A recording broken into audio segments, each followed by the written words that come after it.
Attorney Kaufman, nagtanong sa ICC kung bakit walang investigasyon sa nagpapatuloy na kaso ng pagpatay sa ilalim ng rehimeng Marcos Jr.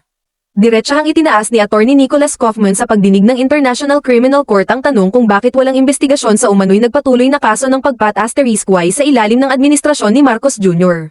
Sa continuation ng confirmation of charges hearing laban kay dating Pangulong Rodrigo Duterte, iginiit ng depensa na hindi umano tumigil ang mga insidente ng pagpatay matapos bumaba sa pwesto si FPRRD.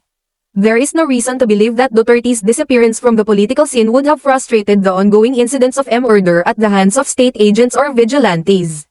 Walang dahilan para paniwalaan na ang pagkawala ni Duterte sa eksenang pampolitika ay nakapigil sa nagpapatuloy na mga insidente ng pagpitay sa kamay ng mga state agents o vigilantes. Kasunod nito, tinanong ni Kaufman ng ICC kung may nag-iisip bang imbestigahan din ang kasalukuyang administrasyon.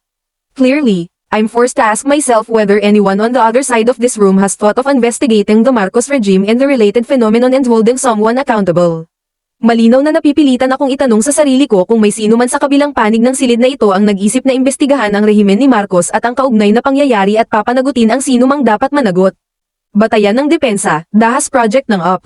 Bilang suporta sa kanyang argumento, binanggit ni Kaufman ang ulat ng Dahas Project ng University of the Philippines, UP, kung saan ayon sa presentasyon, 106 sa 342 killings sa unang taon ng Administrasyong Marcos ay iniuugnay sa state agents umabot sa 362 killings mula Hulyo taong 2023 hanggang Hunyo taong 2024 34% ng mga kaso ay may kaugnayan umano sa state agents. Dahil dito, kinwestiyon niya kung bakit hindi umano nananawagan ng pananagutan ang mga kinatawan ng mga biktima kaugnay ng mga insidenteng ito.